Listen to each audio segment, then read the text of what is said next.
Mr. Lasuba. Yes. Yes, welcome to the first episode Thank you. of the Jico League podcast. Thank you. Yes, you've been the man who has pushed this thing to work for. You put in the most effort, I would say. Not really. There are several other guys behind the scenes. I like to insist that you have been that guy. Thanks for that. Yeah, and obviously that's much appreciated. Thank you. Yeah. So now today, this is the first episode. We've gone 3 matches in. We had a big gala, and I wanted you to first start the episode by laying out the vision. What are we doing? Thank you. Seeing that the far we've come from the gala, the bigger aim for the league is to mobilize all the alumni of Jinja College. This year, fortunately for us, that we started the league, let me say, is the year Jico also marks 75 years. So imagine how many old boys are out there and what resource they could be, not just to the school, but even for the old boys themselves. If people kept in unison, if people kept interacting, what resource would they be to each other? So the league, step one is to mobilize. If we can have all these cohorts represented, even if not on pitch, but just represented. Any given game day, let's say you have someone who was in Jico in the year it started. I think that would be good to sit with ancestors and just feel those vibes I'm in a group for Jico OBs who you're calling ancestors. I don't know if they'll take kindly to being called ancestors. I pray they do. But yeah, no, I get your point. So from the calculations, I joined Jico when I was 13. I'm assuming everyone on average joins at around that age, right? True. So if you do the math, it means the oldest Jico person is around maybe 88, around there. True. Yeah, and I know the group that I'm in, I think is the first WhatsApp group for Jico OBs. It has people who they share songs that I've never listened to. Yeah, that is how old they are. Exactly. Yeah, but the thing is, they don't seem so interested. So yeah, I've been trying to, again, I share some of the content that you move around within our community to them, and yeah, I never get any reactions. And I'm wondering what exactly do we have to do in order to target them? I want to think that for it's not just for them, but even for the younger cohorts, you would still see it, that those who get the idea of community are not many. There are quite a few. But the more we keep communing together, the more we keep gathering, people will start understanding why we need to come together. And this comes to what more we need to do as a league, for people to see the need to come together. What does one take out from coming for a game day? What opportunities does one ride on when they come for game day?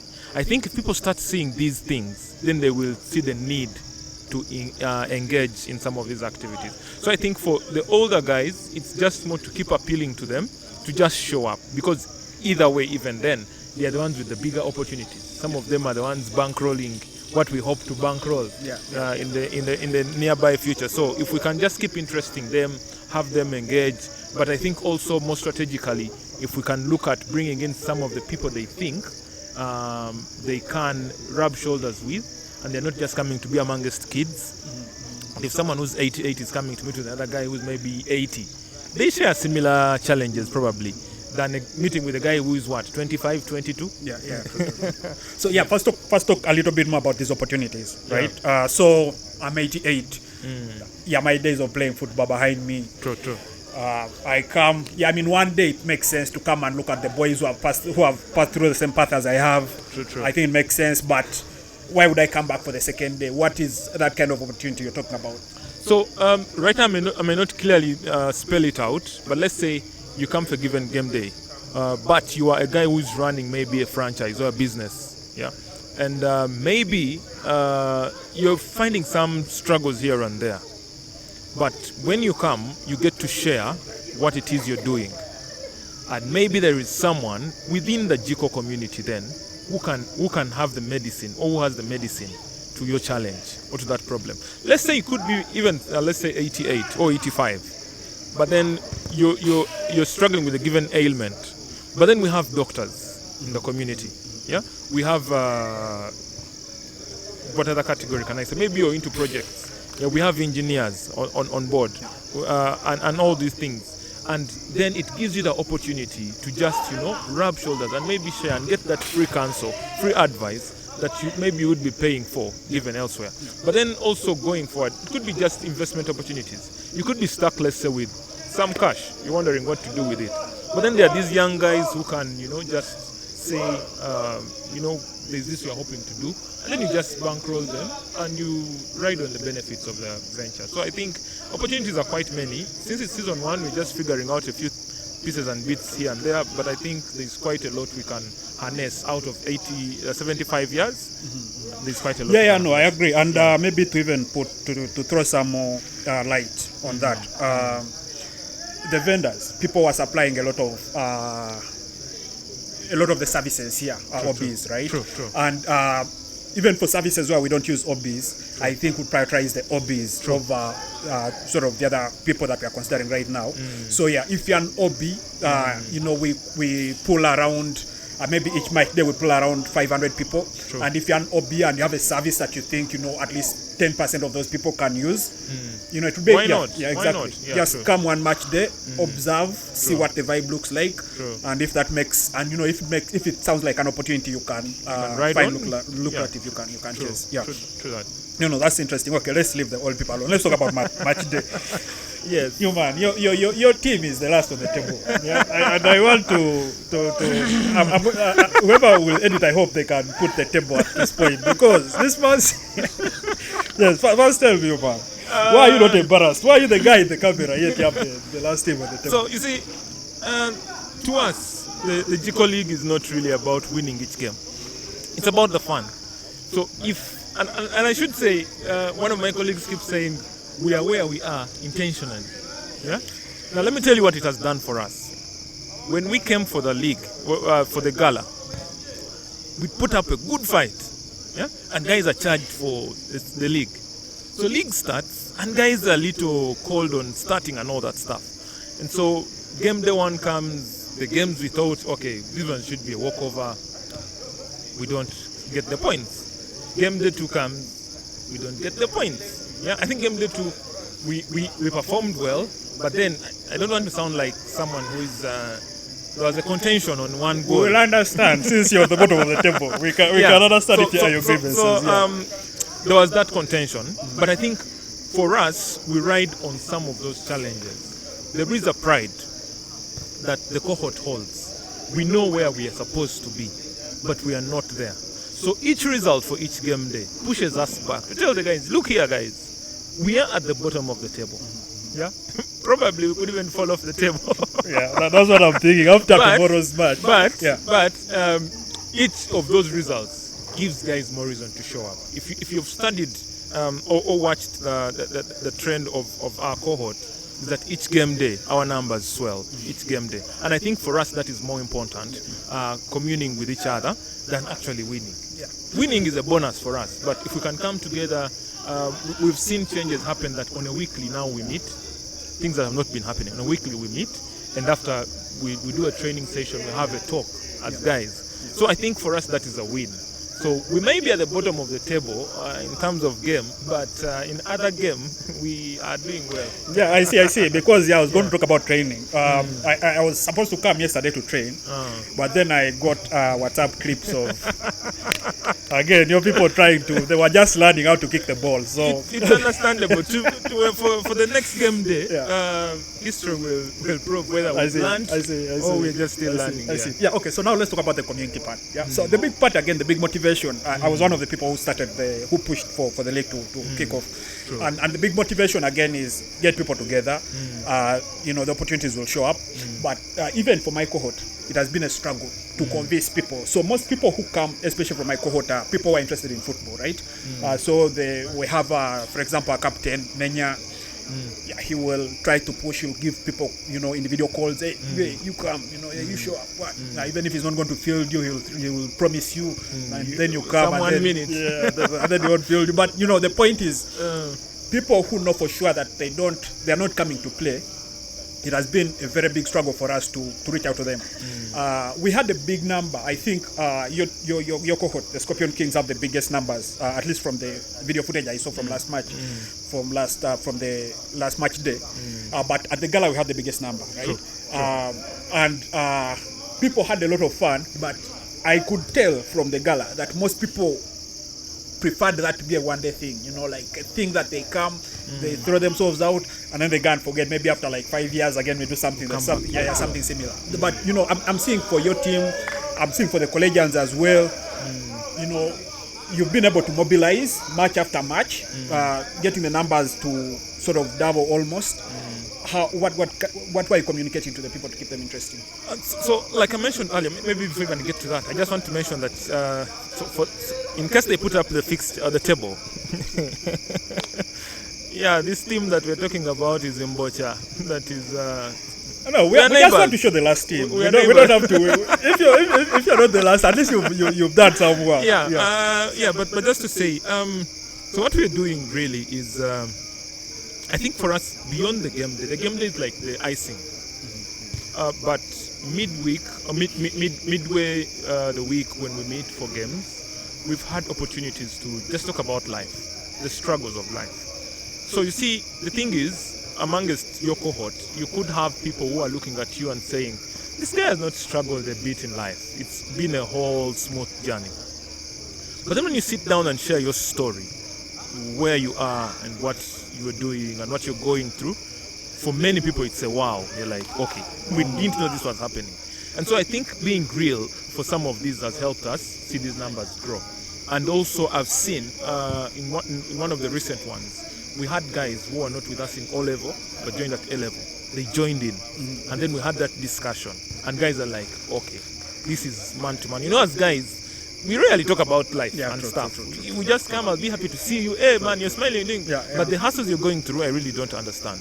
And so for us, it's more about how do we bond one to another. When you have a problem, how does the rest of the team come in? When you have a challenge, how do they support? But you see, this support also many times depends on your involvement with the rest of the team. Because there's going to be a point in time when you're in a fix. But if you don't engage in team activities, then it's going to be difficult to convince people to support you. However good or noble your cause would be, people will just say, that guy doesn't participate. So I think people are beginning to realize some of these things because beyond just mobilizing for the game day, issues come up. Maybe someone has a wedding, someone has lost someone has an event, or it could be just maybe we say someone has a business, is running this, let's support, just buy a few things here and there as a team. And so when people start realizing the benefits that come with it, I think we are seeing more reason to stick together. Yeah. No, so that's true. I think before this, most of the OBs, I left Jico 2006. Yeah, so I need a scientific calculator to calculate how many years back. But most of those people I last saw in 2006 were just like WhatsApp names to me. Yeah, like people, I couldn't, maybe I could obviously recognize them, but I couldn't make out what their face would look like. Yeah, until you come here and you actually see them. All those memories come back of the guy. There's some guy in Collegians, I won't mention his name, but he told me once to get on the mesh. So I still hold my grudge. I hope I hope we get a chance to I hope he steps on that tough one there. But the point is, when you meet most of these people, when you still have the assumptions you made about them, say LXG. True. LXG has this record of stealing bands. I don't know if you guys remember that very clearly, right? We suffered most because you see that morning we ran to the dining hall. We know we are going to clean up, and then we are the first on the queue to get the buns. And then as soon as you're getting into the dining hall, you're seeing half pieces of buns, and you're like, what happened here? So exactly. We hold our grudges. So, I actually hold more respect and grudges for these guys, but when I see the guys now, the way I remember them and like how impressed I was by their start to rob the buns, and then I see like very responsible people. The picture, it's sort of like you have to first throw away a lot of like mental assumptions to reconcile with the person you're seeing. So that is like part of the biggest process of like coming, chilling with guys, having like a conversation one-on-one, seeing what people are doing. So again, I've been talking to a couple of people who are say doing sales, And these guys are doing things that I've actually purchased somewhere else because I didn't know, right? And now I know that next time something like an opportunity like a need from me comes, this is the right guy to do this. Sure. Once we were looking for, my company was looking for a sales lead, right? Sure. And the majority of people who applied were Jico people. I told guys, hey, guys, I'm looking for this. I have this position open and I'm looking for someone. Yeah. And the majority of people who applied were actually like OBs. And that's something that's like, as a person, it's fulfilling in a way that if these opportunities are there and the people who have traveled your same path are the guys who are the late in line to like get these opportunities, I think that's something that's a bit satisfying in its own way. And that is like why I think this is a good thing. Let's talk about another thing, which is the finance, right? And again, I what you're doing right now for the league, I did it for the One Day Gala, so I don't want to pretend to understand, right? But a big part of the struggles for the gala was getting people to foot their bill, right? So this was made clear. We made it as cheap as possible. We wanted people to pay, but I promise you, majority of teams paid on the actual day. Some people first of all didn't trust me enough, so they came here. They saw me. They're like, "Hey, you're the guy." They called my number when I'm looking at them to see if I'm the guy. Then they gave me the money. They're like, and then some people didn't pay, which is fine because you had met the budget. But the fact that it is so stressful. Because again, this is not a full-time job. You have actual things you're doing, but then you have to mobilize the finances to get this going. Without the money, actually the league doesn't happen. First talk me through your tactics. Really, there are no tactics here. One, I count it as grace. It's God in it, because for people to trust you with their money when they don't know you. True. But I think largely. When we started with the gala, the fire was on.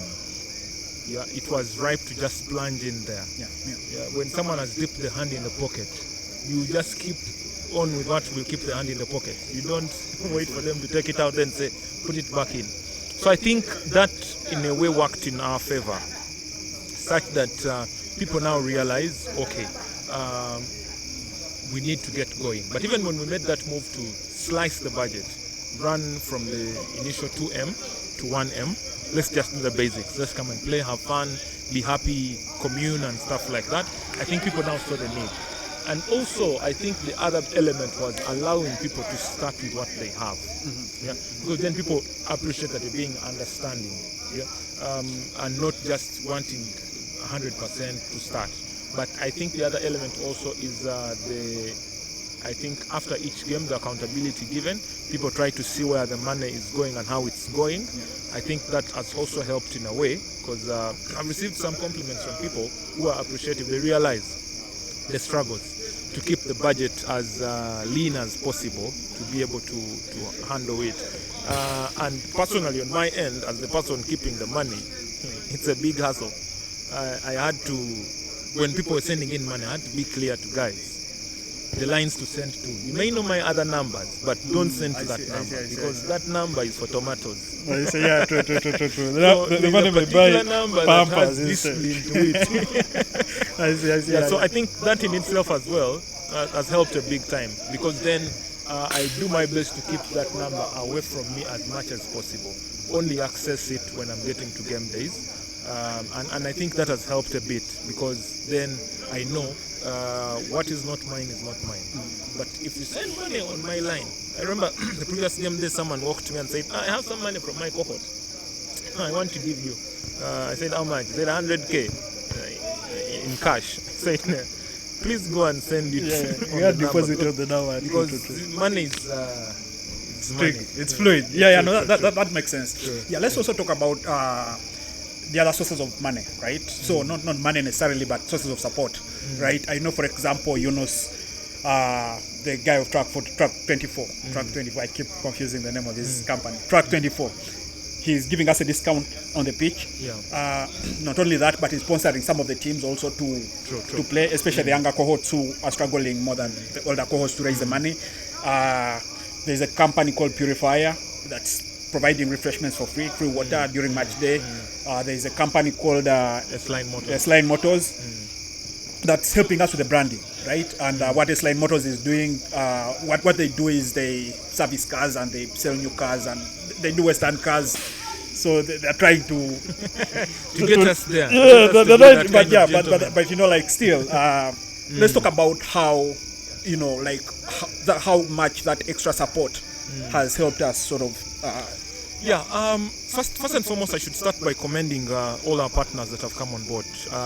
And right on set here, start with Juvotam, who are doing all our media and footage, photography, videography, and even the audio, podcast and whatsoever. Because the vision of the league is to try and sell it as a corporate thing.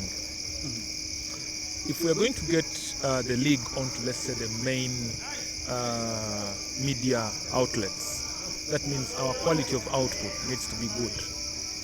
That comes with money. There's a media house I contacted. Well, I thought fairly, they've just started out, this could be content for them as well. The guys told me, okay, if you can do 3M per game day, we have no problem. So that's when it hit me. I'm like, okay, if we are going to go this far, we need more money. But if we go hunting for money, then we are going to lose the focus of the league, because then cohorts will pull out that can't raise that much. So yes, Juvotam has helped us a big deal on lifting that burden, that weight off our shoulders. So we are sure we have our graphics done, we'll have a video, we'll have photos done, we'll have content generated to run our YouTube channel, and maybe just draw traction there, maybe start generating some revenue from it as well. Track 24, the guys who believed in the league before it even happened, giving us discounts on the pitch. A pitch where you have full day, not timed, you have ample parking, you make complaints on anything you want and they try to adjust. I remember after the first game, guys complained the restrooms need this and that, and then we just forwarded all that feedback to them. They made all those changes. We're really, really grateful, because the other toughs that we would be going to, there's one we went to which is way spacious, because one of the things we look out for is space. If you're looking at filling 500 minimum, then you need the space for the people and the cars. Exactly, true. So the space was there, but the cost. I know. Believe me, I know the cost of these things. So in itself, it has helped the league start, and we see ourselves. We are where we are because there's someone who believed in the potential of the league and offered that. And so credit to Track 24 for that, and also supporting the junior cohort, because these guys have the passion. They come on pitch and you see them giving their all, because to them they have a name to prove. The older cohorts maybe have a name, but these ones have a name to make. They have to. So sponsoring them to come and play in the league, I think, is a good gesture for them. S-Line Motors has helped us big time on our branding, and we're still in talks with them on what more to do. But you see, when it comes to the branding work, if we had to incur, you do the pull-up banners, you do teardrops, you do all these things just to create presence, that when one walks into the place, they feel like this is the right place. So we're still in talks with them for some more things, but I want to thank them also for what they've been able to do thus far. Because then, remember the last game day when they came on board, everyone walked in and was like, wow, this is a different feel. It feels different being in this place. And they've quite been understanding as well. When we make certain, you're in a partnership. You have your dues, they have their dues. So if they deliver on their part, it is on you. So you promise them, we have a traction of about 500 people per game day. And so they come. And maybe it's 120. So that's also another thing. Them being understanding and knowing that, okay, there is potential in this league. If we continue, then we will get there. I think that's faith enough. And so it puts the weight on us, the leadership of the league, to do better, to try and deliver on our word. And then spouts of water. Man. When we were coming into the last game day, my bigger concern was water. because it was hot. Yeah. I imagine how many cartons of water do you have to pull in to manage? Because literally guys expect, they may not say it out openly, but they expect that there's going to be water. After a game, guys take some water. So my concern was really water. And then just in time, we get spouts of water to come on board. Many people know it as purifier. Yeah, but they come in on board and there's all this water. You take, I remember at the end of the day, you just poured the rest of the water because guys couldn't consume all. So yeah, and we believe that, if we grow together in this partnership, the league can do much better. So the partnerships, just to wrap it up then, help a big deal that we then get to focus on the cores that need to be focused on. Because you see, I think if we take our mind into the money, then we'll lose the focus of the league. True. But the league is meant to just network people, bring people together, and so the partnerships just help us ensure that is happening. Then our task is to ensure that, okay, now we talk to our guys to consume these products. Because, for instance, if S-Line is pulling in cars, displaying cars, it would only be nice that one guy comes up, maybe Ken himself comes and says, I'm going back with this. No, that's true. So I think our task is just to get guys to believe in this, but then also for the bigger community. I think like we were sharing earlier, the older community, the bigger community of the Jico old boys to consider some of these things. Come around. I saw some guy who I think was in Jico in the 93. He came around and took some water dispensers from Purifier, and I was really pleased with that because that's the best we can do for our partners. I agree. Yeah, and since you're talking about old people again, I'll call out Magogo. You guys, we are doing this thing. This is my camera. Let me first look at the guy directly. Yeah, we have prominent hobbies, obviously. We do. Yeah, and I'm calling him out because he's a sports guy, but there are so many prominent hobbies, and it would be nice to just come and show up. Just come around. You don't have to much. Yeah, exactly. Just be around. Just come around. It would be like, because you see, it's just like I want to picture a child in the home. A child is out there bragging, my dad can beat your dad. My dad is good. My dad is this. True, and then the dad just walks in and is... So we have these young guys whom we are telling all the time, man, your hobby, Magogo is your hobby. Tumwebaza is your hobby. Don Wanyama is your hobby. Come on. And then guys are like, yeah, exactly. They don't show up. So it's like we are foxing them. But if you just show up, pass by, they just say, hey, this guy is around. Hey, this guy... It lightens up the mood and we're all good. Yeah, that's true. Actually, that's like that sort of that stamp, that vote of confidence of you just showing up, say hi, take a few pictures with maybe a few players. That's all we need from most of these prominent guys who passed through Ginger College as well. And let's go to the last topic now before we conclude our first episode of the podcast. Let's talk about administration. So again, this is what I think are most controversial for in the inside chats, but I think it's also important for the people who are not part of the committee, say for example who are part of the Jico League or who are part of Jico but don't know what exactly happens, to just sort of get a sense of what the structure of the league is. Who are these people running the league, how come they're running the league, how do they get involved, if that guy wanted to run the league, how can he start running the league, a few of those things. And I know we've not solidified everything, but I wanted us to also talk about administration, because it seems also like to most people that you're doing everything, right? What are you not doing and who is doing it? I think that's the burden you bear when you're given certain responsibility. But like I said in the beginning, I'm not doing everything. Literally, I can say I also just show up and things are done. And you take the credit.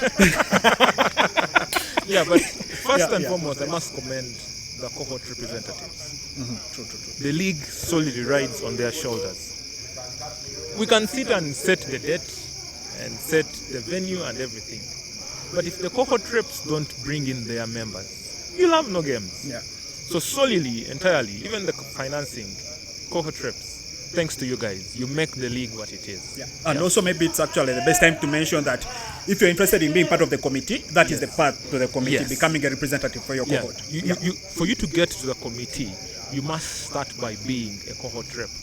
And now it's your cohort to reach a point in time and say, the day you've served us enough, we need another person in there. Yeah, and that's true. Once you lose your cohort position, you lose your place on the committee. So that's the channel, really.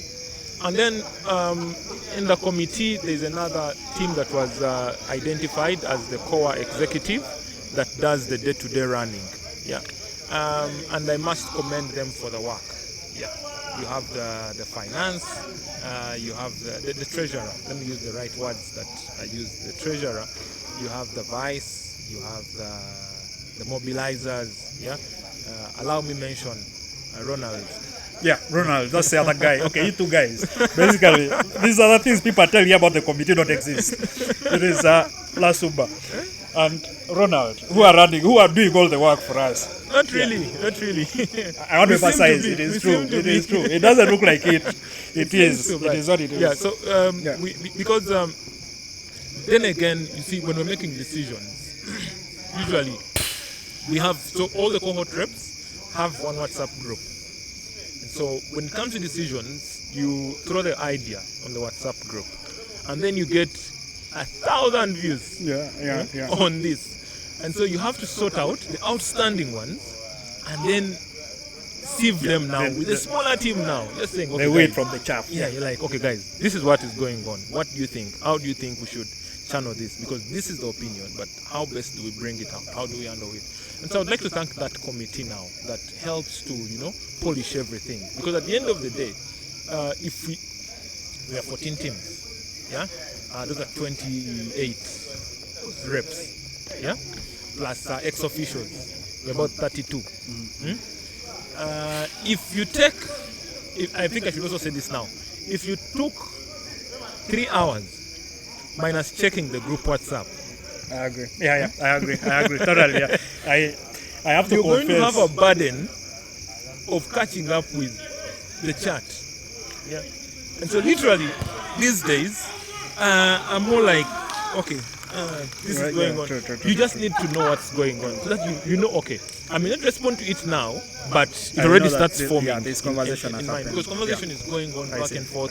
People are suggesting things, and there are concerns being raised that you have to weigh in or just consider for later. I may not respond to it, but consider it for later, just to channel the direction of the league.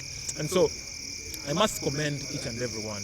Ken insists on portioning credit, but I distribute it to the rest of the team, because literally it's team effort. It's just that maybe you could be seeing Latuba putting in just an extra effort, because I know at the end of the day we have not employed staff. Like other institutions, maybe you have a secretariat that is going to be the boot soldiers to run the thing. Yeah, you'll have someone saying, okay, I can make it for match day to run this task, but I'm coming in at midday. Yeah. But the games start at 11. And so that means you have to throw in an extra weight to just get the thing started. And it's not like they're not willing to help. They're willing to help, but we manage our schedules differently. I see. So yeah. I see. Yeah, no, I agree. I think what I'm hearing is that there's a lot of flexibility. I also maybe just want to take this opportunity to make a call for assistance. So there are a few things, for example, that again just end up falling on your table because, well, heavy is the head that wears the crown. But there are a few things that you could use help with, right? For example, social media. I know there are some young kids at campus, and if you're an expert in social media and you have some extra time to spend, come and help the Jico League social media, right? We have a significant amount of content. We just want to learn. We just want to figure out a good strategy of distributing it. True. Very true. Yeah, a few other things, if you know how to mobilize, if you know how to... Just even on the actual game day. If you're a cheerleader, that kind of stuff. Because we need the vibe. Now, let me just also use this opportunity to address something that has been coming up.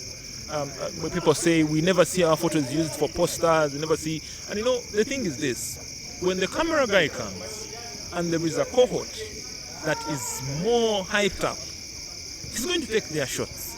Now, when you walk in, and you sit in your corner, and a few shots will be taken of you. Maybe the ones you're playing, but there could be other shots that are better than yours. And so when we are doing mobilization for the next game day, we're going to look for talking pictures we can use, and they'll communicate the many things that are not said in word. Yeah. So I'd just like to urge each one, as you walk in, we need cheerleaders on site. Hype men on site. True. That someone walks in and feels the vibe and says, yes, I need to. I remember last match day, for example, we had like a rap battle thing going. True. Things like that. It can be spontaneous, it can be pre-planned. You can reach out and say, hey guys, this is a cool idea, we can pre-plan, we'll set that up. you can come on match day and be like, "Nga, those guys are bored. Let me do something that can cheer them up." Exactly. All that stuff. Just start is it encouraged. even in your cohort. Just start your thing there. Draw attention to yourselves and steal the show. And the camera guy will come to you because that's the content That's that what the we camera need. guy is That's what we looking need. for. That's Exactly. what we need, Yeah. So like Ken says, if you're out there and you can spare some time. Yeah. Now, guys, I must say this: largely voluntary. Because someone may Not say, largely "Hey." voluntary. We are totally voluntary. Yes, exactly. Because someone may come and say, "Yes, I have some time to spare." What's my cut? That's true. Totally voluntary. We will very much appreciate it because we would also want to come in on a game day. You're just blending in with your guys. But imagine you mobilize your guys to come and then you don't have time. It becomes a job. The league becomes a job, Exactly. which is So- something we don't want. Yeah. Yeah, And again, exactly. this thing has been started communally. It will make sense if it keeps getting run communally. True. So everyone pitches in when they can. And So I think in a nutshell, for our first episode, this is it. We'll definitely talk a little bit more. We are waiting to listen from you guys on what you want us to talk more about Exactly. in the next episodes. We are open for you guys to come and be part of the league. Maybe one thing. And even the podcast. If someone Yeah, feels, rather part of I the have, podcast, I have yeah. something to say. Part of the podcast. Maybe one thing actually you should mention, you should do rather. And again, I'm sorry for pointing at you. We should do right. Set up those private channels where people can communicate directly to the committee. Because sometimes you have something to say, but maybe you don't want to put yourself out there on the book, on the league, on the channel. True. Yeah, and also maybe you can post something on the channel that's serious, and then about 100 jokes cover it up, right? Exactly. So we're going to set up some channels where you can communicate in private if you feel like. And if you want to join the podcast, my seat first of all is open. I am. For now, maintain it. Let's first take shape. But in the meantime, if you can do this better than me, come and take it on. It's also for most kids, especially for who are just in campus or have just left campus. Doing a podcast is a very good career boost. So this is one thing you can do to get yourself out there, to get your talking skills noticed. Thank you, Lasuba, for making the time. Thank you too for the service, and we are very much grateful. Yeah. On behalf of the league, thank you, and we see you guys at the next game day. Which Come is in power. Okay, so it's tomorrow when we record, but probably this is going to come back. This is going to come out on Sunday. So the game day in the past, you have to be there, guys.